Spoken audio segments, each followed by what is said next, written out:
My family shut me out for years. At Thanksgiving, I casually dropped the news of my $160M fortune. My sister froze and my dad couldn't speak. My family ignored me for years. At Thanksgiving, I casually mentioned my $160 million fortune. My sister's jaw dropped, and my dad just stared in silence. I learned how to be invisible when I was 9 years old. That was the year my sister Sophie turned 18 and she received her first automobile, a shiny new BMW wrapped in a large red ribbon in our driveway. I watched from my bedroom window as she shrieked and danced up and down, hugging our parents as the neighbors came to congratulate them on raising such a wonderful daughter. Nobody saw me standing there in my second-hand sweater and thrift shop slacks. Sophie was the golden kid since she was born. She was 7 years older than me and arrived while my parents were still youthful and ambitious, believing they could shape the perfect daughter. By the time I arrived, I believe I was more of an accident than a plan. The zeal had faded off. The baby books remained empty. After my first birthday, the photo book was no longer updated. My parents had a modestly successful insurance firm in Connecticut. We were not wealthy, but we were comfortable, or at least Sophie was. She went to Westfield Academy, a private institution that cost more per year than most people's automobiles. I went to Franklin Public School, which was 3 blocks from our house and had ceiling tiles that leaked when it rained, and textbooks with copyright dates from the 2000s. When I questioned why Sophie got to go to private school when I didn't, my mother gave me a look like I was asking why the sky was blue. Sophie requires more stimulus. Sweetheart, she is talented. You're doing very great where you are. Fine. That term tormented me as a youngster. Sophie was extraordinary, smart, and bound for greatness. I was okay. Sophie's 17th birthday present was a vacation to Paris with our parents. For mine, I spent $30 on a grocery store cake. I bought a second-hand graphing calculator for school because mine had broken, and I knew better than to ask for a replacement. Initially, I was not bitter about the inequity. I was too young to realize what was going on. I figured this was how families functioned. Some students got more because they deserved it. I assimilated that thinking until it became a part of my personality. But I also developed something my sister never had: ingenuity. While Sophie was having French and violin lessons, I was training myself to code using library books and free internet courses. While she spent her summers at pricey camps in the Adirondacks, I worked at a small grocery store and saved every dime. While she was deciding which Ivy League school she would go, I was applying to state. I was accepted into the University of Institutions and praying for scholarships. Connecticut on a full academic scholarship. My parents treated me to supper at Applebee's to celebrate. When Sophie was admitted to Yale and my parents paid full tuition, they had a garden party for 50 people, complete with a catered buffet and a champagne toast. I ate 3 sliders and left the party early. Nobody noticed. College became my escape route. I double majored in computer science and mathematics, worked 2 part-time jobs, and spent my leisure time honing my talents. Most of my vacations were spent away from home. I told my parents I was busy with job or studies, which was true, but really I couldn't stand watching Sophie return home to fanfare and joy while I got sidetracked with, "Oh, you're here too." During my junior year, something snapped. To supplement my income, I've started working as a freelance developer, creating websites and applications for small businesses. One of my clients reported that their organization was having inventory management issues and was wasting thousands of dollars due to inefficient supply chain tracking. Over the Christmas break, I created a solution for them. It was tough, but it worked. They paid me $6,500, which was the most money I'd ever seen at once. But here's what was important: they informed others about it. Within 6 months, I had 10 organizations requesting comparable solutions. I reduced to part-time student status and focused entirely on developing better, more complicated software. I slept 4 hours a night, lived off ramen and coffee, and programmed till my fingers AHD. The software evolved. I dubbed it Supply Sync, and it grew into something far greater than I could have imagined. a full supply chain management platform capable of integrating with current systems and providing real-time statistics. I was 21 years old and ran a real technology firm from my dorm room. I earned my bachelor's degree at the age of 22. Sophie had graduated from Yale the previous year and was working at a top marketing business in Manhattan, living in an apartment that our parents had helped her acquire. They were quite proud. They would exhibit images of her corner office as if they had created it themselves. I was still invisible. They were aware that I had graduated and that I was working with computers, but they were uninterested in the facts. When I tried to explain what Supply Sync accomplished, my father would graciously nod and shift the conversation to Sophie's recent client presentation. So, I stopped trying to explain. There was one occasion, however, that nearly destroyed my determination to remain silent. I was 23, and I went home for Easter, which was one of the few occasions I had made the journey. Sophie had recently become engaged to her first fiancé, a lawyer named Ethan, whom my parents admired. The engagement lasted 8 months until he cheated on her, but that day, she was flaunting her ring to everyone who came through the door. I just signed my second large contract for $300,000, which will allow me to recruit 5 additional workers. I was unable to suppress my enthusiasm. Over supper, I tried again. I have some good news, I announced during a gap in the Sophie worship session. Mom glanced at me with mild interest. Oh, did you meet someone, honey? No, it's for work. I recently signed a major customer. The contract is wonderful, dear, Dad said without glancing up from his phone. Sophie, your mother and I were thinking we should have an engagement party here at the house. Maybe rent a tent for the backyard. Sophie shrieked and the discussion changed completely. I excused myself, went upstairs to my childhood bedroom, which had been converted into Sophie's gift wrapping station, complete with rolls of expensive paper and elaborate bows, and called my business partner, Olivia. My news was dying in my throat as I watched them plan a party for a relationship that would not even last a year. She had been with me since the beginning, a bright developer I'd met through a coding forum. They don't care, I told her, sitting on the floor surrounded by Sophie's wedding preparation supplies. Then stop telling them, Olivia answered simply. Lily, you don't need their approval. Build your empire. Let the art speak for itself. That talk altered everything. Olivia was correct. I'd been looking for crumbs of recognition from people who would never see me as anything more than Sophie's forgettable little sister. From that point forward, I channeled every ounce of hurt, dismissal, and forgotten moment into creating something undeniable. At 23, I got my first major contract, a regional logistics company that paid me $250,000 to implement Supply Sync throughout their entire operation.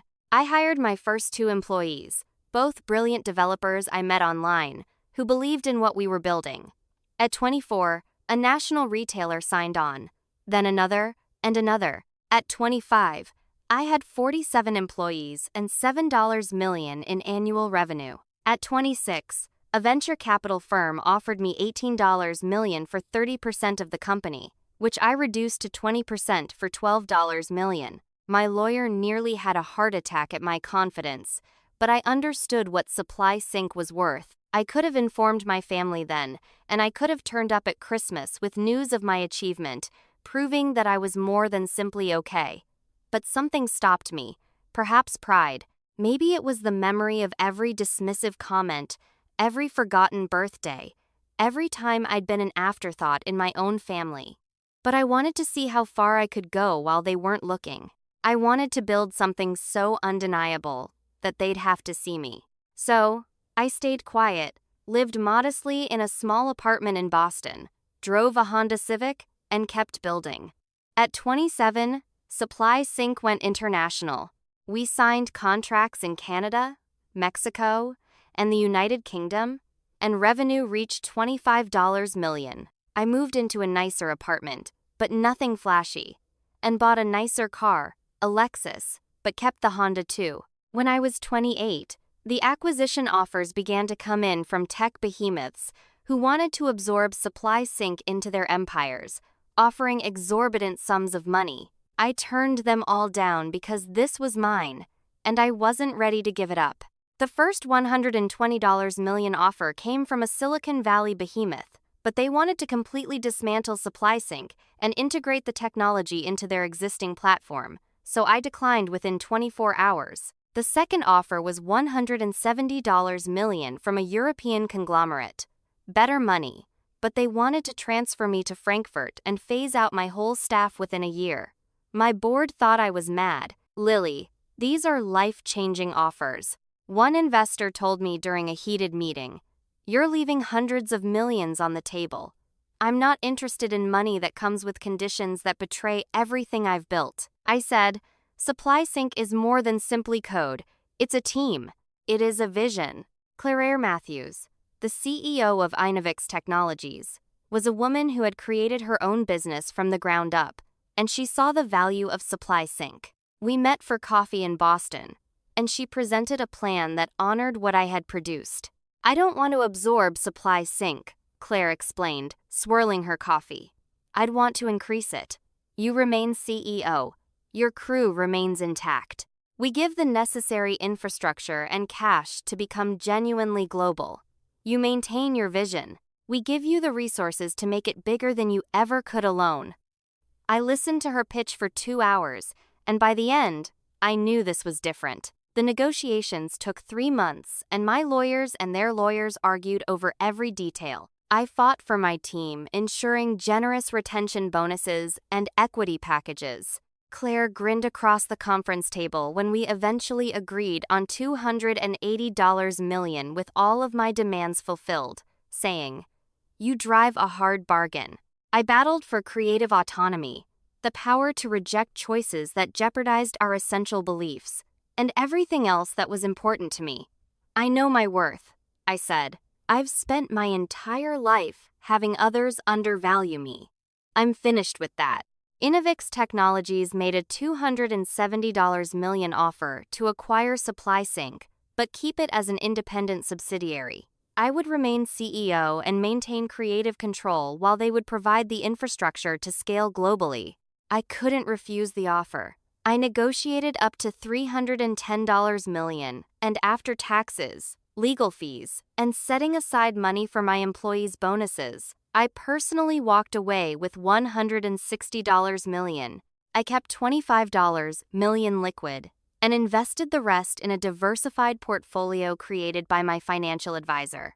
At the age of 28, I had more money than I could spend in 3 lifetimes, and my family had no idea. Sophie, on the other hand, had become engaged to Chase, a hedge fund manager. My father once suggested I apply for a job at his insurance company because they needed someone with computer skills, and my mother would occasionally ask if I was still programming, as if it was a hobby I might outgrow. My parents were overjoyed, so I flew in for the engagement party, gave them a $300 gift card to their registry, and left before the speeches began. Sophie didn't notice I was gone until the next day, and the acquisition closed in October. By November, I'd settled into my new role, signed a 5-year contract with Invix Technologies, and began planning what to do with my newfound wealth. I donated anonymously to my old public school, funding a complete technology lab renovation and established scholarship funds. I also purchased my first real piece of luxury, a beautiful house in Brooklyn with a view of the Charles River, but I didn't post about it or tell anyone outside of my close circle. Thanksgiving was approaching, and for the first time in years, I wanted to go home. Not because I'd softened toward my family, but because I'd realized something. Their opinion of me no longer mattered. I'd spent so long desperate for their validation, recognition, and pride, but I didn't need it anymore. I'd validated myself. I contacted my mother to confirm my arrival, and she seemed shocked. "Oh, excellent. Honey, Sophie and Chase will also be there. Chase's parents could come by. It'll be a wonderful family reunion." A pause. "You're still doing that computer stuff, right? Are you earning enough to get by? Your father knows someone who might be hiring." I smiled at the phone. "I'm fine, Mom." "Really fine? That's good. See you Thursday." I packed a suitcase, including one special item: the folder with the acquisition documentation, which I had been storing not for a spectacular surprise. I didn't know if I'd say anything at all, but I wanted it with me as a reminder of what I'd accomplished without them. The drive to Connecticut felt different this time. Normally, I'd spend the entire trip preparing myself for disappointment, preparing to be overlooked and undervalued. This time, I listened to music and enjoyed the fall colors. But there was something else too, a strange calm I'd never felt before. I kept thinking about a conversation I'd had with my therapist, Dr. Chen, the week before. I'd started seeing her 2 years ago, finally ready to unpack the damage of growing up invisible. "Why do you want to go to Thanksgiving?" she'd asked me. "What do you hope to gain from this?" I had been sitting with that question for a long time. "I think I want to see if I still care," I eventually concluded. "If their opinion of me still has power over me, which it does, then I know I still have work to do. But if it doesn't," I'd smiled, "then I'm free." Dr. Chen had nodded.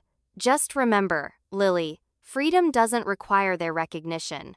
You do not have to prove anything to them." "I know," I'd responded, and I meant it.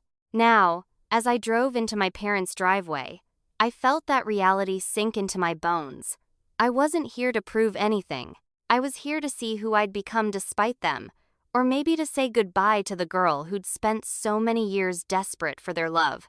When I arrived Wednesday evening, the house looked exactly the same, with the same manicured lawn and expensive cars in the driveway. Sophie's BMW had been upgraded to a Mercedes 2 years ago. The same chandelier was visible through the front window, and Mom greeted the door with an instinctual hug.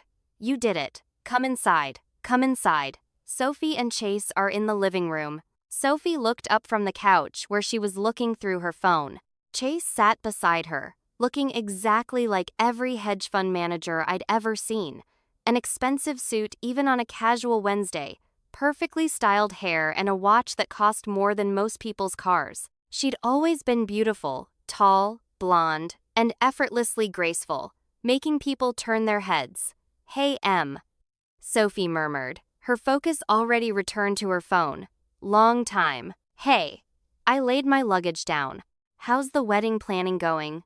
"Oh my gosh, this is ridiculous. We're looking at venues for next June, and everything excellent is already booked. Mom has been assisting me. Thank God. Chase's mother too. It's basically a full-time job," she remarked, barely glancing up from her phone. Dad arrived from his desk, reading spectacles perched on his nose. "Good to see you, Lily. How are things going on the job?" "It is good, very good. Do you still have computers?" "Yes, Dad." "Still using computers?" He nodded, already losing interest. "Well, that's steady employment. I'm hoping for good benefits." Sophie sneered. "Dad, she is a programmer, not a doctor. The advantages are presumably simple." I could have corrected her. I might have highlighted that my benefits package at Innovix Technologies included complete healthcare, unlimited PTO, stock options, and a personal financial advisor. Instead, I claimed they were acceptable. My compensation alone was $700,000 per year, excluding incentives. Thanksgiving Day arrived with the typical chaos. Mom had been cooking since dawn, rejecting help, but yet whining about how much labor it was. Sophie directed Chase around like he was a staff member, having him move furniture and set up the dining room to her specifications. I helped where I could, mostly staying in the kitchen, chopping vegetables, and trying not to get in the way. Aunt Laura arrived around noon with her husband, Uncle Dan, and their 2 children. Laura was Mom's older sister, and she had always been cut from the same cloth, obsessed with appearances and success. Ryan and Ava, her children, were now adolescents with entitled attitudes that stemmed from never being told no. "Lily," Laura kissed both of my cheeks. "Look at you still single." "I see. Do not worry, honey. The proper guy will come along. You simply need to put yourself out there more. Maybe try one of those apps. I'm not really looking right now on Laura." "Oh, nonsense. Everyone's looking. You don't want to end up alone, do you?" She turned to Sophie. "Now, Sophie, tell me everything about the wedding. I want all the details. I retreated to the kitchen. Dinner was called at 3 p.m. We all gathered around the extended dining table, Mom and Dad at the heads, Sophie and Chase on one side with Laura's family, and me squeezed in between Ryan and Uncle Dan on the other side. Dad remarked, "Grace." We passed dishes. Conversation began, and as usual, it concentrated on Sophie. There was turkey stuffing, mashed potatoes, green bean casserole, and canned cranberry sauce that no one ate. "So Chase," my dad began, "Sophie tells me you just got promoted." Chase grinned modestly. "Yes, sir, managing director. It's a significant step up. That is fantastic. You two are actually creating a life together. I'm very proud." Dad smiled at them. "Thank you, Mr. Reed. We are very excited about the future." Sophie grasped Chase's hand. "We're searching for properties in Westchester with at least 5 bedrooms and a decent school district. We hope to start a family in a few years." Mom absolutely sparkled. "Oh, Sophie, that's fantastic. You're going to be a lovely mommy." I felt a shift inside me as I observed this encounter. There was no envy or grief, just an anthropological wonder. I studied my mother's face as she gazed adoringly at Sophie, trying to remember if she'd ever looked at me that way, but I couldn't recall a single instance. Dad was beaming at Chase as if he'd personally selected him from a catalog of perfect sons-in-law. "You have a good head on your shoulders, son. Sophie is blessed to have you." Chase smiled humbly, but I noticed a faint smirk, the grin of a guy who understood just how precious he was in this family's eyes. He was the golden son-in-law for the golden daughter, another accomplishment for them to boast about. While building Supply Sync, I reflected on my own dating life, which had been sparse. I'd had relationships, a few serious ones, but I'd never brought anyone home. What was the point? So they could compare him to Chase, so my mother could make that pinched expression she gets when I do anything that draws attention away from Sophie? No, I'd kept that part of my life separate, protected, just like everything else that mattered to me. Laura leaned forwards. "What is your budget for the home?" "We're looking in the 1.5 to 2.5 million range," Chase remarked casually like he was talking the weather. Everyone made pleased sounds. Ryan inquired if they'd have a pool, and Ava asked if she might come. I ate my turkey and said nothing. "And the wedding?" Laura added, "Have you made a budget for it?" Sophie laughed. "We wanted to be unique. We're thinking about $250,000. Dad is assisting with part of it, and Chase's folks are also contributing. $250,000 for one day." I considered about the scholarships that money could finance and the lives it might alter. But I kept that notion to myself. "You deserve it, sweetheart," she added. "It's your special day. Sophie's wedding, Sophie's future house, Sophie's work, Chase's advancement, their wonderful life together." I might have easily been a piece of furniture. Uncle Dan, to his credit, ultimately reached out to me. "So, Lily, how about you? How is your work going?" The table became silent, and everyone stared at me with hazy curiosity, as if I were ready to deliver a weather report. "It's going well," I said simply. "Are you still doing computer programming?" Dad inquired. "Yeah, that's nice, honey," Mom replied in that tone. That actually meant, "Can we get back to talking about Sophie now?" Sophie genuinely laughed. "Lily is being modest. I'm sure she is doing well with her tiny applications or whatever. Little apps. My software handled millions of transactions every day over 4 continents. But they were little apps. Actually," I heard myself add, "I've recently had some changes at work." "Oh," Mom said, perking up somewhat. "Did you receive a promotion?" "That's nice, dear." Something like that. Sophie was already looking bored and reaching for her wine glass while Chase was checking his phone beneath the table. "I sold my company," I murmured, and the words lingered in the air for a while. Everyone was still digesting and didn't fully grasp. "What is your company?"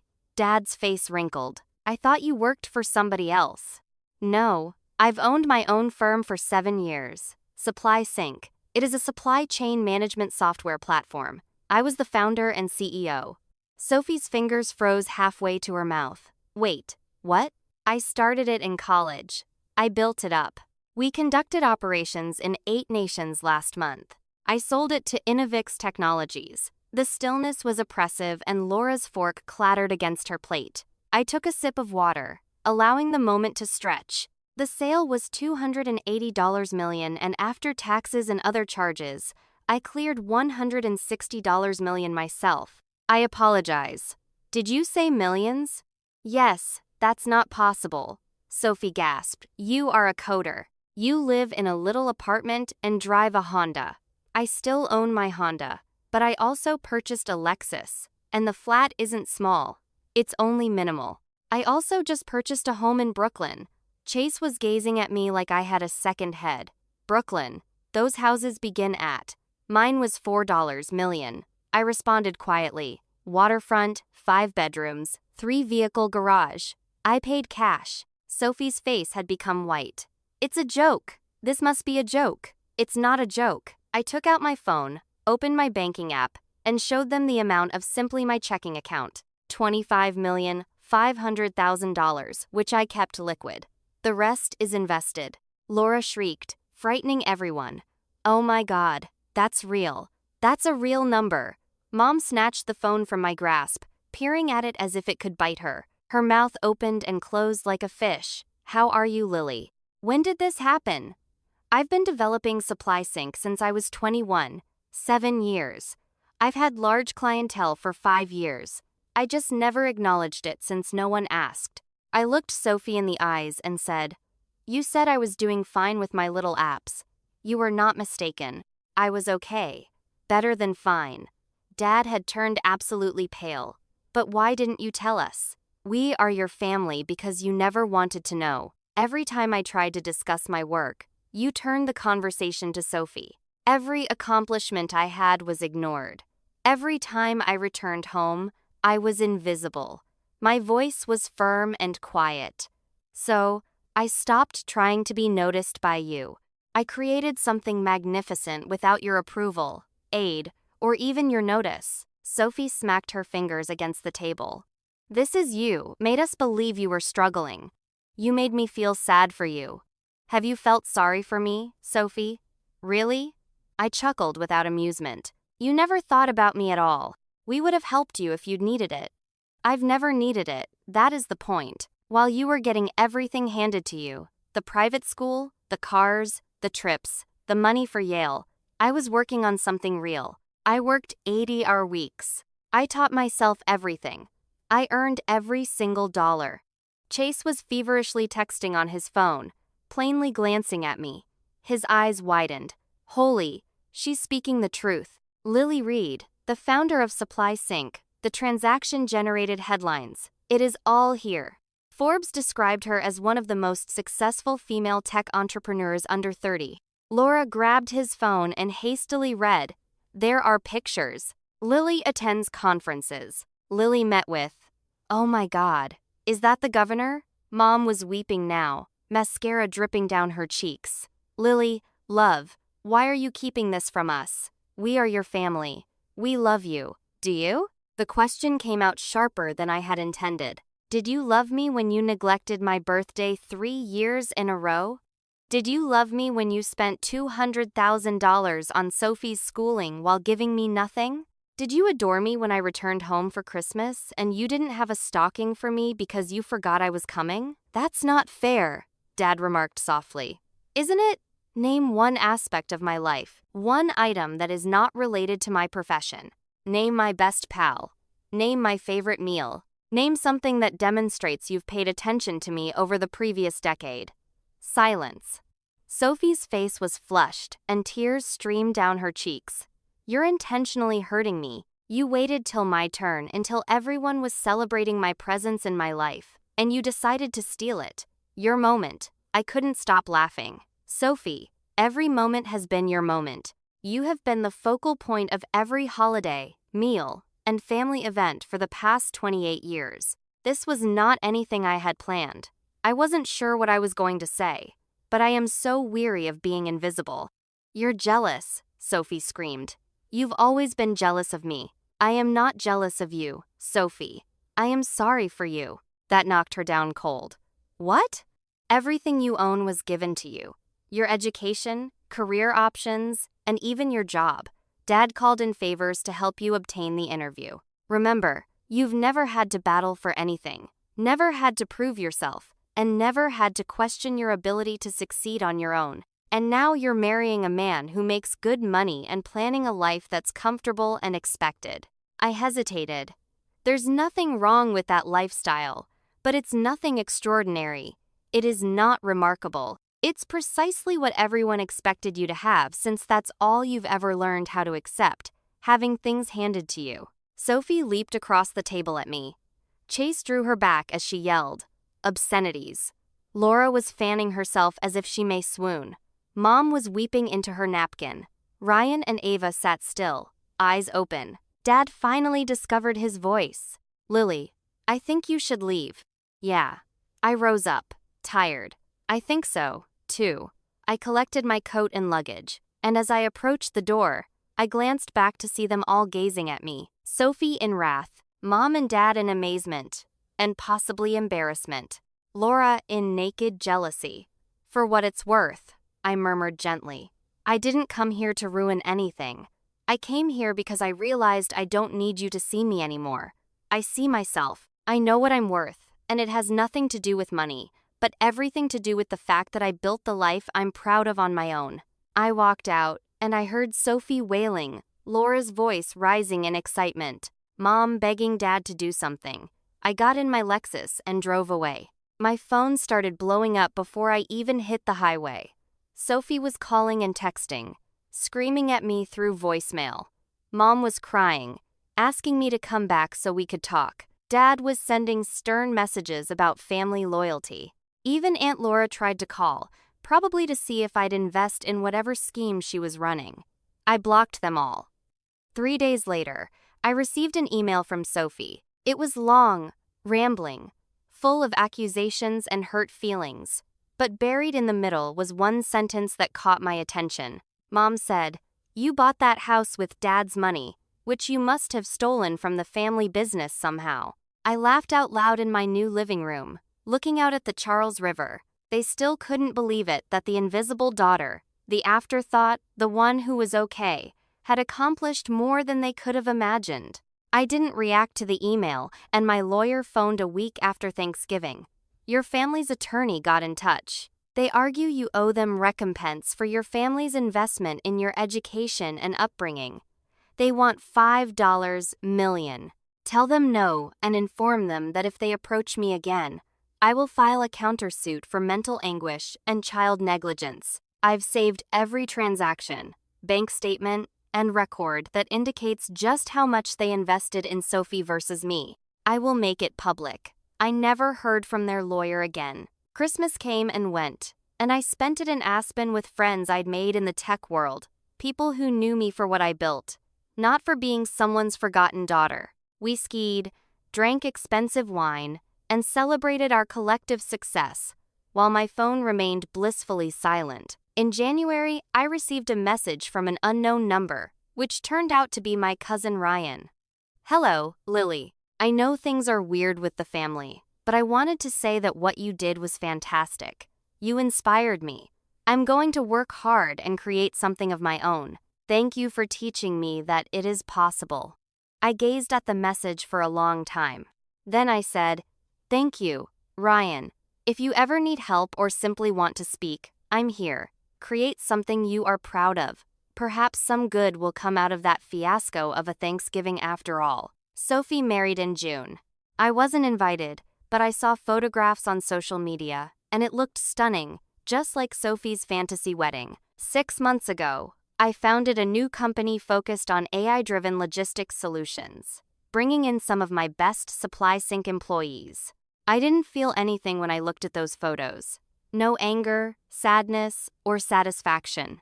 We're already getting interest from major players. This time, I'm not building in silence. I'm on panels, giving talks, and mentoring young women in tech. Last month, I was invited to speak at a tech conference at Yale. I almost said no, but then I remembered Sophie walking those halls, and how proud my parents had been. So, I said yes. As I was leaving, a young woman approached me, clutching a notebook and looking nervous. My talk was about creating success from nothing, being underestimated and turning invisibility into an advantage, and the audience hung on every word. The Q&A session lasted an hour because there were so many questions. Hi, Miss Reed. I just wanted to thank you. I am a first-generation college student.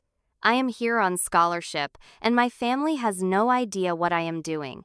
They believe I should have stayed at home, gotten married, and lived a simpler life. Your tale helped me feel less alone. I held her. You are not alone, and you're going to accomplish fantastic things. Do not let anyone make you feel invisible. She went, shedding happy tears, and I understood something. This was better than vengeance. This was purpose. My family still attempts to reach out on occasion. Mom sends cards on my birthday, which is strange because she recalls it so quickly. Dad emails tech articles as if he's always been interested. Sophie sent me a message last month saying she was pregnant and thought I should know. I don't respond, not out of cruelty, but because I've built a life that doesn't include them. I have friends who celebrate my victories and support me through challenges. I have colleagues who respect my expertise.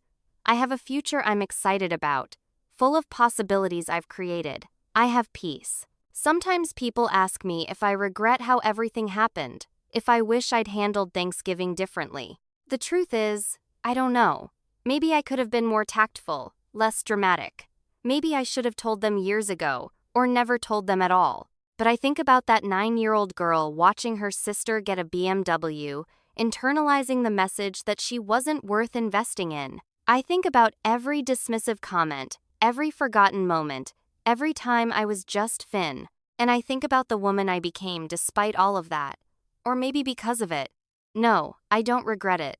I earned my invisibility and then my visibility, and I did it my way on my terms. The money is nice and the success is gratifying.